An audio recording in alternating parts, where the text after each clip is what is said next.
በስመ አብ ወወልድ ወመንፈስ ቅዱስ አሐዱ አምላክ። ሰኔ 21 ቀን በዚች ዕለት የአዳምና የዘሩ ድህነት የተደረገባት አምላክን የወለደች የእመቤታችን ቅድስት ድንግል ማርያም የታላቁ በዓል መታሰቢያና በዓለም ሁሉ የቤተ ክርስቲያን መታነጽ መታሰቢያ ነው። ከሁሉ አስቀድሞ ያቺ ቤተ ክርስቲያን በሐዋርያት ዘመን ብቻዋን ታነጸች። ይኸውም ጳውሎስና በርናባስ በአሕዛብ ውስጥ በሰበኩ ጊዜ ክብር ይግባውና በጌታችን በኢየሱስ ክርስቶስ አመኑ። ከሰዎች ቤቶች በቀር ቅዱስ ቁርባንን የሚቀበሉበት ቤተ ክርስቲያንም አልነበራቸውም ነበር። ስለዚህም ወደ ጴጥሮስና ወደ ሐዋርያት ሁሉ ስለ ቤተ ክርስቲያን መታነጽ ጉዳይ እየለመኑ መልእክትን ላኩ። ሐዋርያትም እንዲህ ብለው መለሱላቸው። ክብር ይግባውና ያለ ጌታችን ፈቃድ እኛ ምንም አንሰራም። ነገር ግን የምንሰራውን እስኪያስረዳን ድረስ ወደ እግዚአብሔር እየጸለዩና እየማለዱ አንድ ሱባኤ ይጾሙ ዘንድ ወደ ሃይማኖት የተመለሱ አሕዛብን እዘዟቸው። እንዲህም አዘዟቸው። በሱባኤው ፍጻሜ ክብር ይግባውና ጌታችን ኢየሱስ ክርስቶስ ተገለጠላቸው። ሐዋርያትንም ሁሉ ከየአገሮች ሁሉ እስከ ፊልጵስዩስ በደመና ሰበሰባቸው። ከእርሳቸውም ጋር ጳውሎስና በርናባስ ነበሩ። ጌታችንም ባረካቸው፣ እንዲህም ብሎ ነገራቸው። ይህች ዕለት በእናቴ በማርያም ስም በአራቱ ማዕዘነ ዓለም አብያተ ክርስቲያናት እንዲታነጹ የፈቀድኩባት ናት። ይህንንም ብሎ ከከተማዋ በስተ ምስራቅ በኩል አወጣቸው። የቤተ ክርስቲያኑትንም ቦታና መሰረቷን ወሰነላቸው። ከእርሳቸውም ጋር የእግዚአብሔር ኃይል ነበረ። የቤተ ክርስቲያኒቱ ሕንጻ እስከ ተፈጸመ ድረስ ደንጊያዎች በሐዋርያት እጆች ውስጥ ይለመልሙ ነበር። ጌታችንም ንዋየ ቅድሳቷን አልባሳቷንና መሠዊያዋን አዘጋጀ። ከዚህ በኋላ ጌታችን እጁን በጴጥሮስ ራስ ላይ ጭኖ በአራቱ ማዕዘነ ዓለም ውስጥ አርሳይሮስ ብሎ ሾመው። ይህም ሊቀ ጳጳሳት ማለት ነው። ለሐዋርያት አለቃ ጴጥሮስ ከጽንፍ እስከ ጽንፍ የጳጳሳት አለቃ ይሆን ዘንድ ይገባዋል እያሉ ሰማያውያን መላእክትና ምድራውያን ሰዎች 3 ጊዜ አሰምተው ተናገሩ። ከዚህም በኋላ ጌታችን ሐዋርያትን የቁርባኑን ቅዳሴ ሥርዓት ያከናውኑ ዘንድ ለሕዝቡም ሥጋውን ደሙን ያቀብሏቸው ዘንድ አዘዛቸው። እንዲህም የሚል አለ። ራሱ መድኃኒታችን ቀድሶ ሥጋውና ደሙን ለሐዋርያት አቀበላቸው። እንዲህም አላቸው። በዚች ቀን የእጃቸውን ሥራ እንዳይሰሩ ሕዝቡን ሁሉ እዘዟቸው። ይኸውም በሰኔ ወር 21 ቀን ነው። ከዚህም በኋላ መድኃኒታችን ከእርሳቸው ዘንድ በታላቅ ክብር ወደ ሰማያት አረገ። ከዚያችም ቀን ጀምሮ አባቶቻችን ሐዋርያት በዓለሙ ሁሉ ውስጥ አምላክን በወለደች በእመቤታችን ቅድስት ድንግል ማርያም ስም ቤተ ክርስቲያን የሚያሳንጹ ሆኑ። በቂሳርያው ሊቀ ጳጳሳት በባስልዮስ ዘመን እንዲሆነ በእመቤታችን ቅድስት ድንግል ማርያም ስም ቤተ ክርስቲያን በሠራ ጊዜ በውስጡ የእመቤታችን የማርያምን ስዕል ይስልበት ዘንድ ሰሌዳ ፈለገ። ሰዎችም በአንድ ባለጸጋ ዘንድ ስላለ አንድ መልካም ሰሌዳ ነገሩት። ቅዱስ ባስልዮስም ሰሌዳውን እንዲሰጠው ወደ ባለጸጋው ላከ። ባለጸጋውም ይህ ሰሌዳ ለልጆቼ ነው አለ እንጂ ፈቃደኛ አልሆነም። ከዚያም አልፎ በመድፈር በእመቤታችን ቅድስት ድንግል ማርያም ቤተ ክርስቲያን ላይ የስድብ ቃል ተናገረ። ወዲያውኑም በድንገት ወድቆ ሞተ። ልጆቹ ፈሩ። ያንንም ሰሌዳ ከብዙ ወርቅና ዕንቁ ጋር ወደ ቅዱስ ባስልዮስ አምጥቶ የአባታቸውን በደል ያቃልልለት ዘንድ ለመኑት። ቅዱስ ባስልዮስም ያንን ሰሌዳ ወስዶ የእመቤታችንን ስዕል ይስልበት ዘንድ ለሰዓሊ ሰጠው። እመቤታችንም ቅድስት ድንግል ማርያም በሌሊት ራእይ ለቅዱስ ባስልዮስ ተገለጠችለት። ስዕሏንም በዚያ ሰሌዳ ላይ እንዳይስል ከለከለችው፣ ከአመፀኛ ሰው እጅ ወስዶታልና።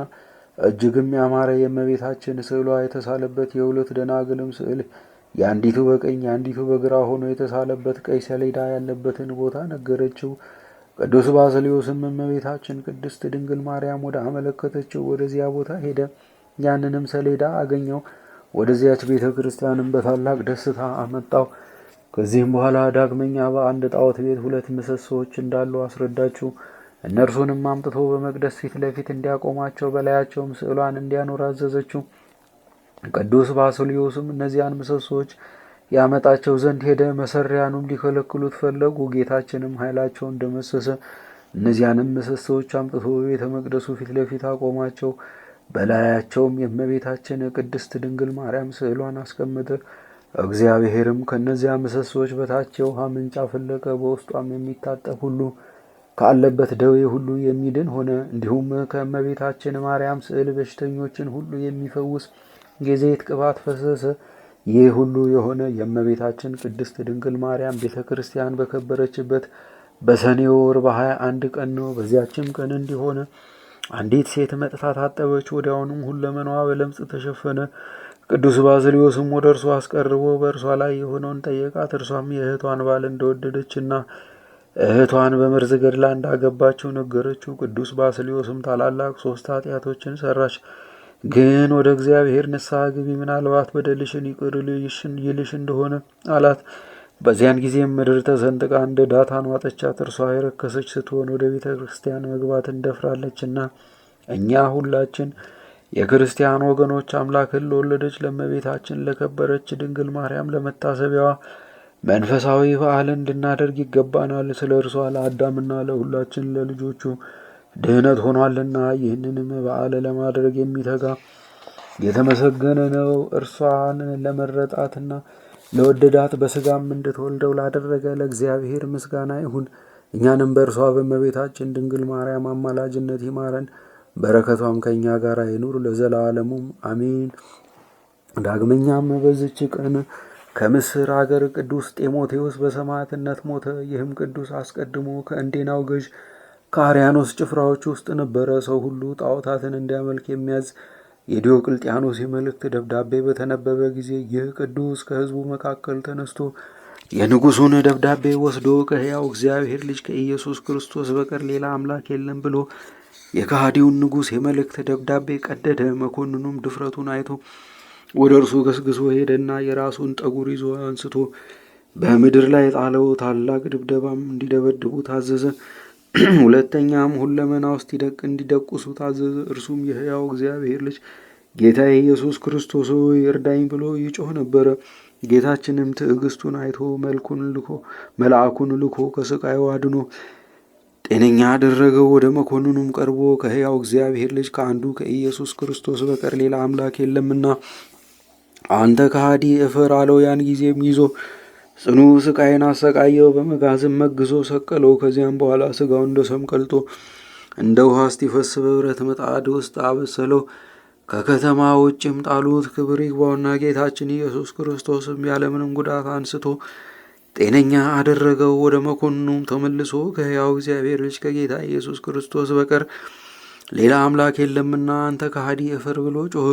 ይህንንም ድንቅ ተአምር አይተው ቁጥር የሌላቸው ብዙ አሕዛብ ክብር ይግባውና በጌታችን በኢየሱስ ክርስቶስ አምነው በሰማዕትነት ሞቱ። መኮንኑም ማሰቃየቱ በሰለቸው ጊዜ ራሱን በሰይፍ እንዲቆርጡ አዘዘ።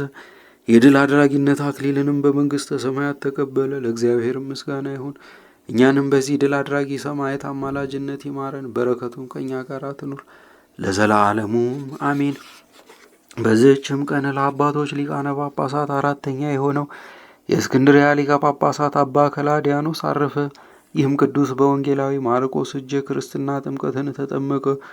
እርሱም ዲቁናን ሾመው፣ ደግሞም ቅስናን ሾመው። የቤተ ክርስቲያንንም ትምህርትና ሕግ ጠንቅቆ ተማረ። አባ ሜሊዮስም ባረፈ ጊዜ ይህን አባት መርጠው በእስክንድሪያ ከተማ ሊቀ ጵጵስና ሾሙት። 11 ዓመት ያህል በቀናች ሃይማኖት እያጸናቸው በትምህርትና በምክር ሁሉ እንደሚገባ የክርስቶስን መንጋዎች ጠበቀ። ልዑል እግዚአብሔርንም አገልግሎ በሰላም አረፈ። ለእግዚአብሔር ምስጋና ይሁን። እኛንም በዚህ አባት ጸሎት ይማረን፣ በረከቱም ከእኛ ጋር ትኑር ለዘላለሙ አሜን። በዚችም ቀን ሐዋርያው ቶማስ በመሸታ ቤት ባረዷት በአንዲት ሴት ላይ ላደረገው ተአምር መታሰቢያው ነው። በረከቱ ከእኛ ጋር ትኑር ለዘላለሙም አሜን። በዚችም ዕለት ሜሮን የተገኘበት ነው። ዳግመኛም የአስታፍን አጽም የተገኘበት ነው። በረከቱ ከእኛ ጋር ትኑር ለዘላለሙም አሜን።